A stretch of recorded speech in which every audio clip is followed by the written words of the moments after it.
All right, guys, I've been thinking about this one for a while.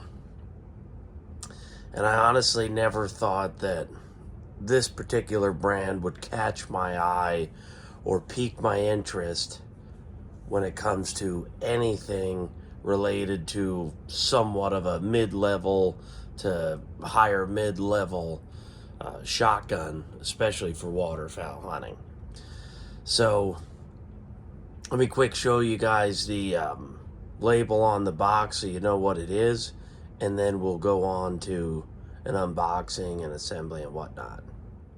Alright guys, so this is the label with the part number, model number, and all that.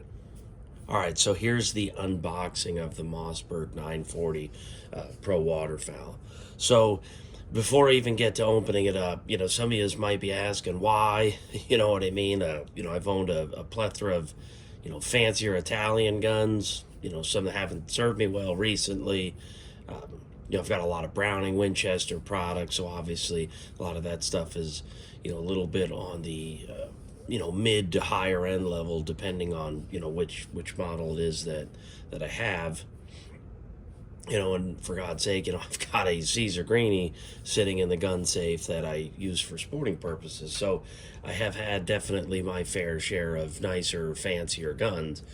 But there are times that, you're looking around, or, it's not even something you're looking for. And you're wondering, why is this guy using it? Why is that guy using it? Oh, they're paid by us. They're paid by the sponsor. Et cetera, et cetera. And then you actually look at one yourself, and you actually look at the features it has, and that's really what got the ball rolling for me. I was not targeting another 12 gauge waterfowl gun, okay? I haven't actually been hunting with 12 gauge much at all. Okay, in fact, I didn't hunt with it for 2 seasons. So of the last 4, I didn't hunt with it 2 of the seasons because, I'd been hunting with 10 gauge and 20 gauge. But I had bought that Browning Silver just a few months ago, and I took that out a couple times, and I kind of missed hunting with a 12 gauge again, and I think I just need to, maybe share the love a little bit. And there's nothing wrong with that Browning Silver. That gun's been absolutely fantastic, the little bit that I've, shot it and taken it hunting. But when you look at the features that this gun comes with, and I'll quick go over those, some of them, not even all of them. Okay, this gun comes with a complete shim kit to adjust the length of pull. Comes with a complete shim kit to adjust the drop off, cast, etc. Okay, this rear stock is self-draining. I could tell you, I've had a gun sitting down at my foot, the water level raises if I'm sitting outside the boat or something like that, and all of a sudden it's a crap, So that's kind of a big deal. The bore and chamber are chrome line. Gas piston, mag tube, hammer and sear, all boron nitride coated. The return spring in the stock, so think of your Benellis, Remingtons, Brownings, Winchesters. They all have a spring in the stock and a mag tube, so I always kind of tell people to think of an AR-15. That is coated with a stainless steel return spring. Another reason that this gun really piqued my interest is, as a lot of you know, I'm kind of worried about pattern. So when I first saw the gun and I saw the length of the chokes, I'm like, oh, geez, what a nice gun at first. And I'm like, oh, they're still running that original Invector. Well, they're not. It's still the Invector length chokes, which I wish they were longer because I think that would help. What they did is they overbored the barrel to, I believe it's 735. It could be 730, but I'm like 99% certain it's 735. So they overbored the gun 10 thousandths over standard nominal 12 gauge dimensions. Not as much as Browning, but I think it's about what Beretta does, I believe, somewhere in that same ballpark. So my point to you is they spent a lot of time working on this. All those features I went over with you, overboring the gun, and there's even more that I'll show you once I pull this gun out of the box and I start putting it together. This thing has just an incredible amount of features, some that I can't wait to show you. It's an unbelievable gun. But what really sealed the deal for this gun for me was at the Harrisburg Outdoor Show last Saturday. And this booth was right toward the end as soon as you walk in. And I was like, I need to hold this gun because I already wanted to buy it. Because I need to hold this gun and actually see it for myself. And as soon as I put it up to my shoulder, as soon as I felt it, operated the action, I said, holy crap, I actually can't believe Mossberg made this. And it's not really an insult to Mossberg, but they're known for 500s and things like that. This gun is unbelievable for the price tag. It's almost hard to believe that it's got Mossberg's name on it. Once again, not insulting Mossbergs. I'm just simply saying it's just not what they're known for. You know, it would be like Hyundai coming out with something comparable to a Lamborghini.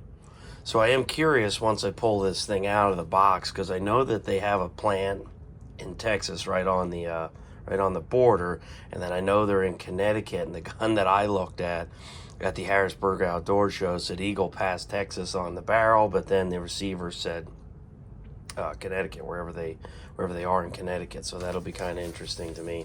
So I guess just some, optics ready paperwork. I didn't even go over that feature because I'm never going to do it, but this receiver is drilled and tapped for rail. It's also has an RMSC footprint for a smaller optic if you were turkey hunting. Or I know some people are actually using optics, especially if you're getting a little older and maybe your vision's not as good as it used to be. You can also put on a red dot. All right, so here's the baggie of goodies. So we got some Allen wrenches in there. I forgot to mention this because there's so many features. Once again, comes with a nice high-vis setup and all of the little light pipes. So I'm not a huge fan of fiber optic beads. I think they draw the attention away from your eye. So for me, I'm going to put the white one on. I'm definitely going to add this one spacer too. Mossbergs always have short length of poles, so even at 14 1/4, it's just about right. So there's those tiny little choke tubes if you use the regular ones. Guess see how short they are.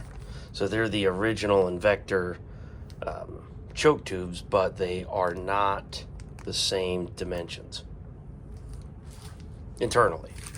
All right, so let's get to pulling this gun out here.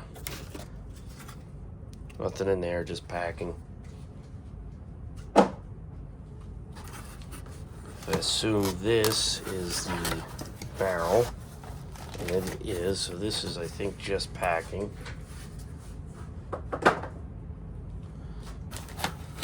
So this gun happens to be, oh, here's the barrel.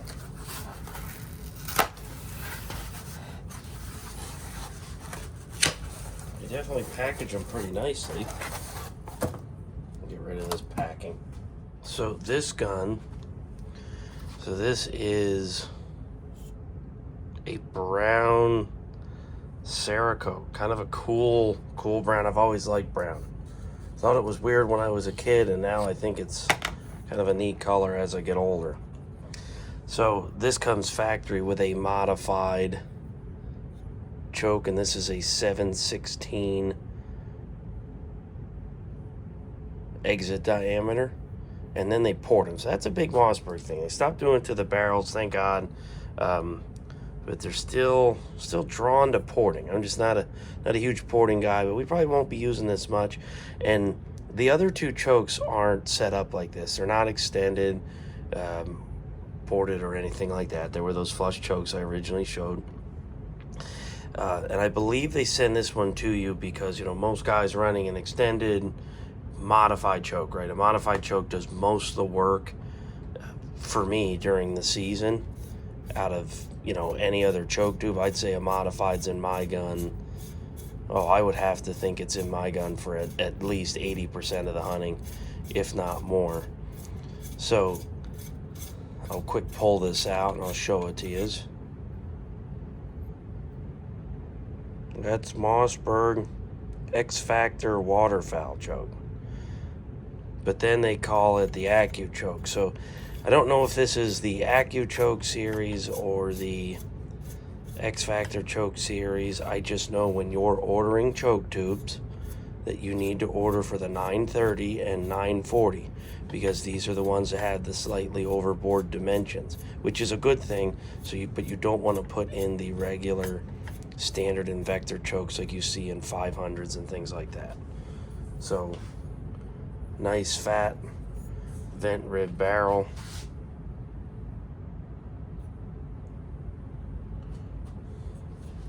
So far looking so good. So this is just like the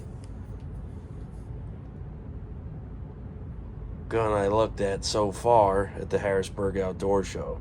Barrel must be made in Eagle Pass, Texas. That's what it's looking like so far. Let's get the gun out.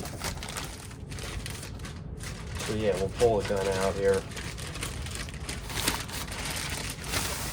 This gun's packaged better than most other ones that I've looked at.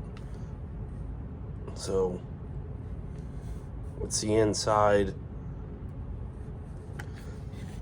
They use Mossy Oak Shadowgrass, OG Shadowgrass.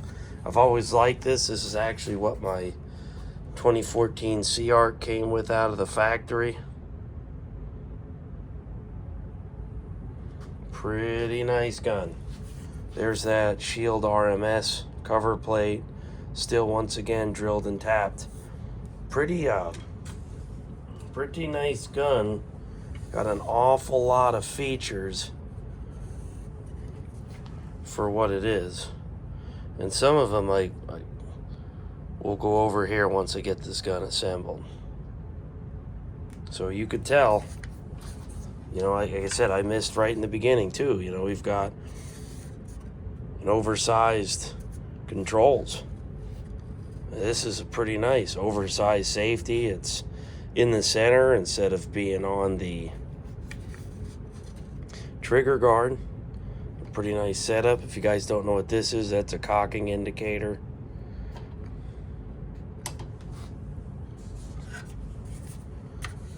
All right, let me get this box out of the way.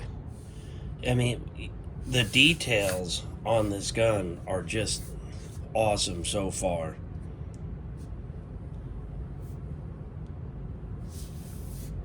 So, I mean, look at that magazine cap. Even that's cool. The machining on it's neat. It's all aluminum. It's not plastic. And then they did the same thing to this oversized bolt handle. They did that same theme. It's really nice. I kind of wish I liked the paddle more over the round button that these were coming with before this model. But this part is plastic, and the other one was just a round button that was aluminum. I think the paddles are much easier to act, because they're longer. The pivot point is back here, so it's much easier to close. But the round button was nice machined aluminum, and then it has this oversized safety too, and that's pretty nice. It's pretty easy to actuate. Look at that magazine tube, for God's sake. It's orange and it's beautiful anodized aluminum. It's kind of crazy, really. Kind of crazy. All right, let me get the barrel on this thing. So, I mean, here's this gas piston. This sleeve they have in here. It's not that huge chunk of plastic that you're used to seeing on a lot of other autoloaders. There's definitely some plastic parts, like right here, specifically in the front of the frame. That's so that this piece of plastic here is actually so that it can be replaced, is my understanding. And this has dual action rods. So let me get that barrel on here now.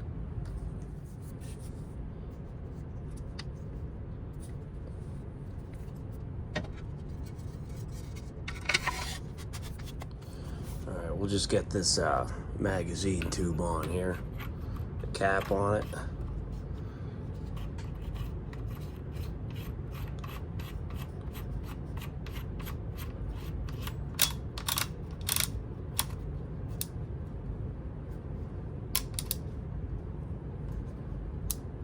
All right,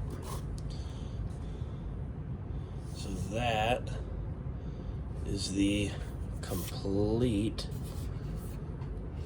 assembled gun. Now these come in at just about 7 3/4 pounds. So one of the things that also I like about the gun so much is the finish is really cool. I think it's cool they picked an old school camo. And then on top of that, the brown Cerakote is pretty awesome. I mean, it's a really nice gun. Let me change the camera angle here and then I'll work the action a little. All right, so here's the bolt, you know, this oversized bolt release. The charging handle is really nice. This gun's much easier to operate.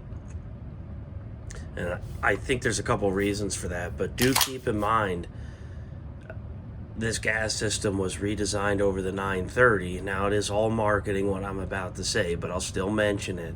It could supposedly go like 5 or 6 times longer than the 930's gas system could go, but the 930 was rated for like 250 rounds. So this gun can go somewhere in that, you know, supposedly 1,500 round area. That may be true, it may be not true. But this is pretty smooth. You know, you could tell. It's brand new. It's still a little rough, but you could see that chrome line chamber and the bore and everything. So that's really nice. This oversized, this lever, it takes barely any pressure to go off. So I think I understand why they went to the paddle. Probably not only to maybe save a couple bucks because they added a bunch of features to the gun without really increasing the price a lot. And then on top of that, you know, I'm sure this plastic part's a lot cheaper. So I'm sure if you wanted to go to the round paddle style again, you could. But maybe somebody will even make an aluminum one. But this seems pretty rigid. It's pretty nice as is. And that expensive Beretta, not just bashing Beretta to bash Beretta, but that last Beretta A400 Extreme Plus I had, this bolt handle was plastic, at least the portion that you're touching. And then the paddle was also plastic. So this has already one-upped the Beretta in that category.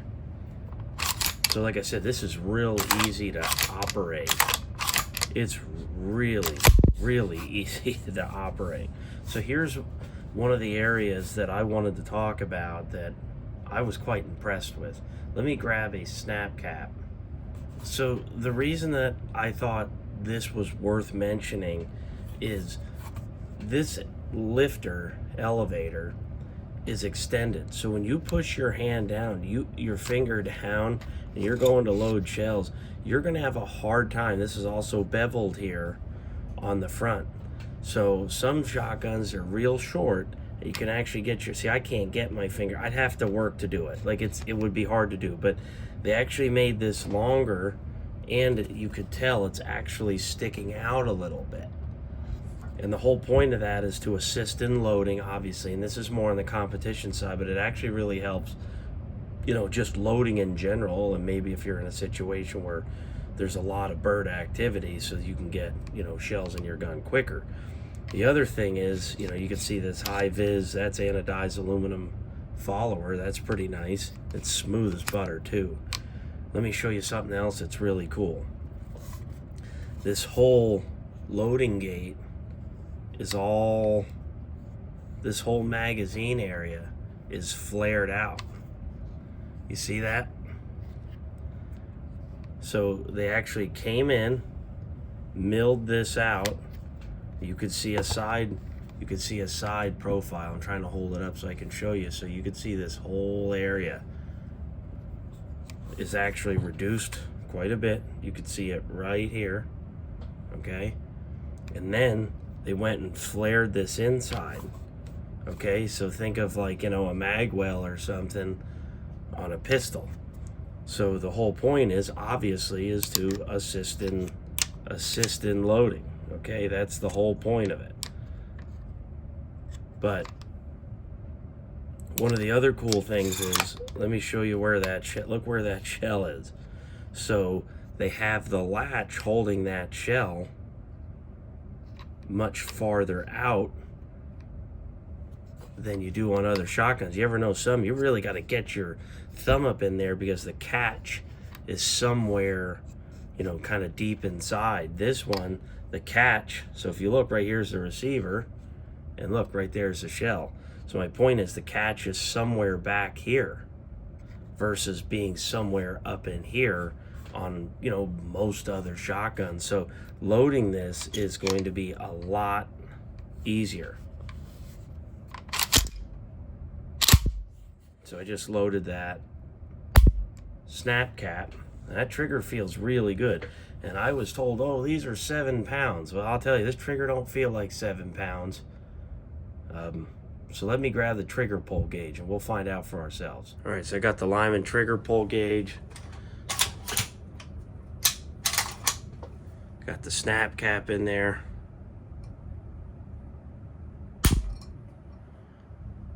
Yeah, I'm getting 4 pounds, 13 ounces. Let's try one more for good measure.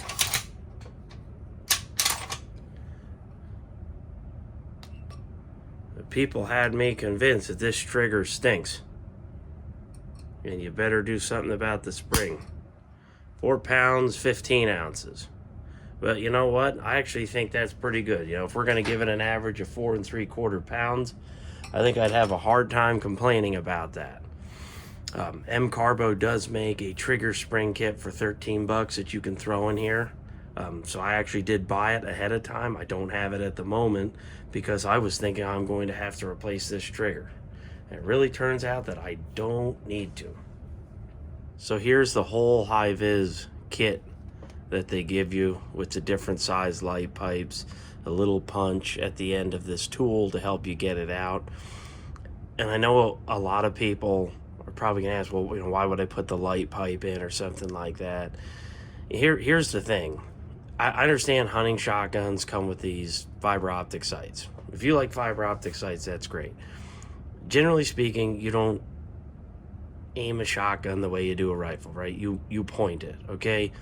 This bead, so to speak, really has kind of little impact on what all is happening in that moment of leading a target, pulling the trigger, etc. One of the things that's kind of fascinating about it, you'll see this on hunting shotguns like it's an upgrade, right? Go look at high-end sporting shotguns, trap guns. Good luck finding a fiber optic sight. Just simply making a point. So of all the 8 or 9 waterfowl shotguns I have now, I've lost count. I probably should reduce that a little bit. I have one with a fiber optic sight on it here because this one's coming off. All right, guys, so I got this new white bead installed. See, that's so much better. That is so much better. Just enough to see what you want to see, but not too much. It's real easy to get out. Just take the little pin on the end of that, get it started, push it from the back side, muzzle end toward the receiver. It's in there pretty good, so it's not the easiest thing to get out, but it's held in there securely so you can feel comfortable taking it hunting and using it the way it's designed to be used. So, like I said, one of the last things I'll be doing is I'll be adding that extra 1/2 inch of spacer in the box right here to get it to 14 1/4 inches of pull. Now, this is what it comes with. So, if you decide that you actually need more, I saw a guy on the internet that bought another one of those and just went and got himself 2 longer screws to make this 14 3/4 inches. So it's 13 inches of pull. If you put the stock, you get rid of this 1/4 inch and this 1/2 inch and put the pad right on the stock. It's 13 inches. That would be another 1/4 inch, another 1/2 inch. This is 13 3/4 now. I put that one on. It'll be 14 1/4. That'll be just perfect for me. So you do have options if you think that you need it. I don't think I'm going to need to shim this. This gun appears to fit me pretty good, but I've got plenty of shims to make it fit me if it happens to not fit as good as I want once I lengthen the pull. And that's pretty much it, guys. That is the Mossberg 940 Pro Waterfowl. So this is definitely an underrated gun, about as underrated as they come. You know, we've got guys spending $2,500, $3,000 on a shotgun, and this gun is just feature packed, man. So I don't know why we wouldn't. Look at the, I mean, just look at that loading port. That's unbelievable. That's incredible to me. That's incredible. Why? I mean, look at all the thought that went into this. All these coated parts and everything. This is a waterfowl hunter's gun, man. So I got this at Bud's for $900 and then had it shipped. Probably get it at your local gun shop for somewhere around the $9 to $1,000 range. But man, I'll tell you, that's a hell of a gun for the price. Be installing a extended magazine release on the silver next week.